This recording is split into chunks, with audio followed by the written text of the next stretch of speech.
तो अब next topic पढ़ते हैं इलेक्ट्रिक फ्लक्स। ठीक है, तो क्या होता है इलेक्ट्रिक फ्लक्स। ठीक है, तो कुछ आप ऐसे समझो, फ्लक्स एक लैटिन टर्म है और इसका मतलब होता है फ्लो। ठीक है, तो किसी किसी एरिया में से कुछ इलेक्ट्रिक फ्लक्स पास कर रहा है। ठीक है, तो उसका क्या मतलब हुआ। ठीक है, तो इलेक्ट्रिक फ्लक्स जो है वो एक मेजर है और वो आपको इस बारे में इंफॉर्मेशन देता है कि किसी भी गिवन एरिया में से कितनी number of electric field lines pass कर रही हैं। कुछ आप ऐसे समझो, जैसे मान लिया किसी रीजन में ऐसे इलेक्ट्रिक फील्ड लाइंस हैं,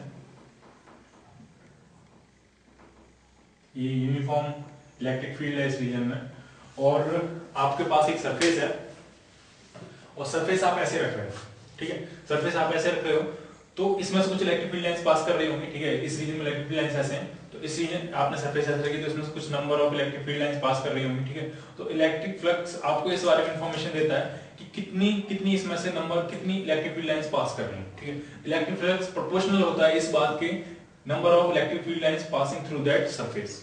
ठीक है, अगर किसी सरफेस में से ज्यादा इलेक्ट्रिक फील्ड लाइंस पास कर रही हैं तो उसमें से ज्यादा फ्लक्स पास कर रहा है, किसी सरफेस में से कम इलेक्ट्रिक फील्ड लाइंस पास कर रही हैं तो उसमें से कम फ्लक्स पास कर रहा है। ठीक है, तो अगर जैसे मैं इस सरफेस को एकदम वर्टिकल रखता हूं, ऐसे एकदम वर्टिकल, तो इसमें से maximum number of electric field lines pass कर रही हैं। ठीक है, अगर मैं इसको धीमे से रोटेट करना शुरू करूं तो इसमें से number of electric field line जो इसमें से पास कर रही होंगी उनकी वैल्यू कम होती जाएगी, और अगर मैं इसको रोटेट करते करते एकदम से हॉरिजॉन्टल कर दूं तो इसमें से जो number of electric field lines pass करेंगे वो जीरो हो जाएंगे। यानी अब इसमें से कितना फ्लक्स पास कर रहा है, कितना इलेक्ट्रिक फ्लक्स पास कर रहा है, जीरो। ठीक है, कुछ इलेक्ट्रिक फील्ड लाइंस ऊपर से जाएंगी, कुछ नीचे से जाएंगी, लेकिन इसके अंदर से कोई पास नहीं करेगी। ठीक है, तो इलेक्ट्रिक फ्लक्स सिंपली क्या है, ये एक मेजर है, ये इंफॉर्मेशन देता है आपको कि किसी गिवन सरफेस में से कितनी number of electric field lines pass कर रही हैं। ठीक है, अभी फ्लक्स मैक्सिमम है, number of field lines passing through the surface maximum है। अब फ्लक्स डिक्रीज होता जा रहा है, number of lines passing through the surface decrease होती जा रही है, फ्लक्स और डिक्रीज होता जाएगा, और जब ये हॉरिजॉन्टल हो जाएगा तो फ्लक्स कितना हो जाएगा,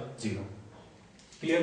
तो मैं फिर से एक बार रिपीट कर रहा हूं, इलेक्ट्रिक फ्लक्स क्या है। फ्लक्स लैटिन टर्म में इसका मतलब होता है फ्लो, और इलेक्ट्रिक फ्लक्स किसके प्रोपोर्शनल होता है, ये प्रोपोर्शनल होता है number of field lines passing through that surface. ठीक है, नंबर ऑफ फील्ड लाइंस अगर मैक्सिमम पास कर रही है तो इलेक्ट्रिक फ्लक्स मैक्सिमम है, नंबर ऑफ फील्ड लाइंस अगर मिनिमम पास कर रही है तो इलेक्ट्रिक फ्लक्स मिनिमम है, नंबर ऑफ फील्ड लाइंस अगर जीरो है तो उसमें से पास होने वाला इलेक्ट्रिक फ्लक्स भी कितना हो जाएगा, जीरो।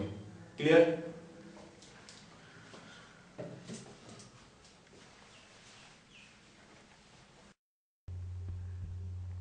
इसमें हम देख रहे हैं जैसे एक सरफेस में से कुछ इलेक्ट्रिक फील्ड लाइंस पास कर रही हैं, और जब ये सरफेस इलेक्ट्रिक फील्ड की परपेंडिकुलर होने वाली होती है, जैसे कि अभी ये हो रही है परपेंडिकुलर, ऑलमोस्ट होने वाली थी, तब इसमें से maximum number of electric field lines pass करती हैं। जब ये पैरेलल होने जा रही होती है तो इसमें से number of electric field lines decrease होने लगती हैं। ठीक है, तो जब ये परफेक्टली परपेंडिकुलर हो जाएगी तो इसमें से maximum number of flux pass करेंगी, maximum number of electric field lines pass करेंगी, और जब ये परफेक्टली पैरेलल हो जाएगी तो इसमें से जो नंबर ऑफ लाइंस पास करेंगे वो जीरो होंगी, तो फ्लक्स भी कितना हो जाएगा, जीरो। क्लियर। तो इलेक्ट्रिक फ्लक्स के हम दो बेसिक केसेस देख रहे हैं। ये जो डॉटेड रीजन बनाया मैंने, ये डैश वाला रीजन, ये आपकी एक सरफेस है। ठीक है, तो एक केस में मैंने सरफेस एरिया ऐसे रखा है, इलेक्ट्रिक फील्ड के परपेंडिकुलर है ये एरिया, और दूसरे केस में मैंने सरफेस एरिया हॉरिजॉन्टल रखा है। एक में सरफेस एरिया वर्टिकल रखा है और एक में सरफेस एरिया मैंने हॉरिजॉन्टल रखा है। ठीक है, तो इस केस में हमें क्लियर हो रहा है कि इस केस में जो फ्लक्स पास करेगा वो मैक्सिमम होगा, और इस केस में जो फ्लक्स पास करेगा वो कितना होगा, जीरो, ऑलमोस्ट जीरो। ठीक है, इस केस में मैक्सिमम है और इस केस में क्या है, जीरो। ठीक है, तो आप कुछ ऐसे समझो, अगर मैं इस एरिया का एरिया वेक्टर बनाऊं, ठीक है, तो एरिया का जो एरिया वेक्टर होता है वो हमेशा सरफेस के परपेंडिकुलर होता है। ठीक है, अगर जैसे ये एरिया है और इसका एरिया वेक्टर बनाना हो, ये एरिया इसका एरिया वेक्टर होगा। ठीक है, अगर ये एरिया है तो ये इसका एरिया वेक्टर होगा। ठीक है, तो अगर मैं इन दोनों सरफेसेस के लिए एरिया वेक्टर बनाऊं तो इसका जो एरिया वेक्टर होगा वो हमेशा सरफेस के परपेंडिकुलर होता है, तो ये एरिया वेक्टर होगा, और इसका जो एरिया वेक्टर होगा वो भी सरफेस के परपेंडिकुलर होगा, वो ये एरिया वेक्टर होगा। ठीक है, तो इस केस में इलेक्ट्रिक फील्ड और एरिया वेक्टर दोनों परपेंडिकुलर है, और इस केस में इलेक्ट्रिक फील्ड और एरिया वेक्टर दोनों पैरेलल है। आपको दोनों चीजों में अंतर समझना है, एक टर्म है सरफेस और एक टर्म है एरिया वेक्टर। ठीक है, ढंग से समझो। जब सरफेस इलेक्ट्रिक फील्ड के पैरेलल है, ये जो सरफेस है वो इलेक्ट्रिक फील्ड के पैरेलल है, तब एरिया वेक्टर इलेक्ट्रिक फील्ड के साथ 90 डिग्री एंगल पे। ठीक है, इस केस में जो सरफेस है वो इलेक्ट्रिक फील्ड के साथ 90 डिग्री एंगल पे है, तो जो एरिया वेक्टर है वो इलेक्ट्रिक फील्ड के साथ 0 डिग्री एंगल पे। ठीक है, तो आपको दोनों टर्म्स में अंतर रखना है क्लियर, एक है सरफेस और एक है एरिया वेक्टर। ठीक है, सरफेस और एरिया वेक्टर में 90 डिग्री का एंगल होता है, ये सरफेस है और ये क्या है, एरिया वेक्टर। ये सरफेस है और ये क्या है, इसका एरिया वेक्टर। ठीक है, तो इस केस में फ्लक्स जीरो है। इलेक्ट्रिक फ्लक्स को हम रिप्रेजेंट करते हैं फाई से। मैग्नेटिक फ्लक्स भी हो सकता है जब मैग्नेटिक फील्ड पढ़ेंगे, तो इसलिए इसको कहते हैं फाई ई, मतलब flux due to electric field यानी इलेक्ट्रिक फ्लक्स। ठीक है, तो इस केस में, इस फर्स्ट केस में जो इलेक्ट्रिक फ्लक्स है वो जीरो है, कोई भी फील्ड लाइन इसमें से नहीं पास करेंगी। और इस केस में जो इलेक्ट्रिक फ्लक्स है वो मैक्सिमम है, और वो है कितना, एरिया है ए, कितना फील्ड पास कर रहा है ई, तो इसको हम कहते हैं ई इंटू ए, इलेक्ट्रिक फील्ड इंटू एरिया। ये क्या होता है, फ्लक्स, इलेक्ट्रिक फ्लक्स। ठीक है, electric field into area, electric flux. ठीक है, अगर एक जनरल केस लें जिसमें सरफेस ना इलेक्ट्रिक फील्ड के परपेंडिकुलर है ना सरफेस इलेक्ट्रिक फील्ड के पैरेलल है, मैं एरिया वेक्टर नहीं टर्म यूज कर रहा हूं, मैं यूज कर रहा हूं सरफेस। ठीक है, तो इस केस में सरफेस इलेक्ट्रिक फील्ड के परपेंडिकुलर है, इस केस में सरफेस इलेक्ट्रिक फील्ड के पैरेलल है। कोई जनरल केस, ठीक है, जिसमें ना पैरेलल हो ना परपेंडिकुलर हो, कुछ ऐसे हो surface.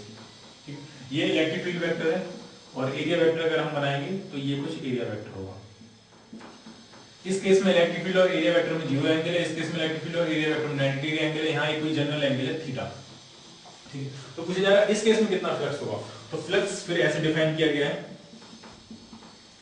E vector E dot vector A. ठीक है, कितना हो जाएगा इस केस में सरफेस, इस केस में फ्लक्स कितना हो जाएगा, ई डॉट ए। और ये फॉर्मूला सिर्फ तब है जब इलेक्ट्रिक फील्ड यूनिफॉर्म हो, जैसा कि मैंने यहां बनाया। ठीक है, तो ये फॉर्मूला फ्लक्स का तब चलेगा आपका when electric field is uniform और कांस्टेंट ओवर स्पेस, कांस्टेंट और यूनिफॉर्म। ठीक है, अगर इलेक्ट्रिक फील्ड वेरी कर रहा होगा तो यही फॉर्मूला आप जरा चेक करके देख लेते हैं इस फॉर्मूले को, ये ठीक है कि नहीं है। तो ये फॉर्मूला आपका बन जाएगा, अगर हम इसको ई डॉट ए करें तो दो वेक्टर्स का डॉट प्रोडक्ट होता है ई ए cos थीटा।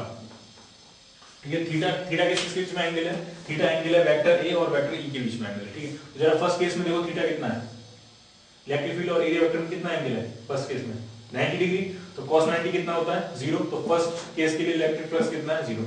सेकंड केस में जरा देखो थीटा कितना है, तो इलेक्ट्रिक फील्ड भी इसी तरफ है, एरिया वेक्टर भी इसी तरफ है, तो थीटा कितना है आपका 0। जब आप 0 पुट करोगे तो cos 0 कितना होता है 1, तो फ्लक्स कितना हो जाएगा E into A। ठीक है, जनरल फार्मूला जो है फ्लक्स का, कब, जब इलेक्ट्रिक फील्ड आपका कांस्टेंट हो, यूनिफॉर्म हो, चेंज नहीं करे। ठीक है, तो जो जनरल फार्मूला फ्लक्स का वो E डॉट A यानी E A cos theta. Flux यहां से क्लियर हो रहा है, फ्लक्स एक स्केलर क्वांटिटी है, क्योंकि दो ये स्केलर प्रोडक्ट है वेक्टर का, ये एक स्केलर क्वांटिटी है।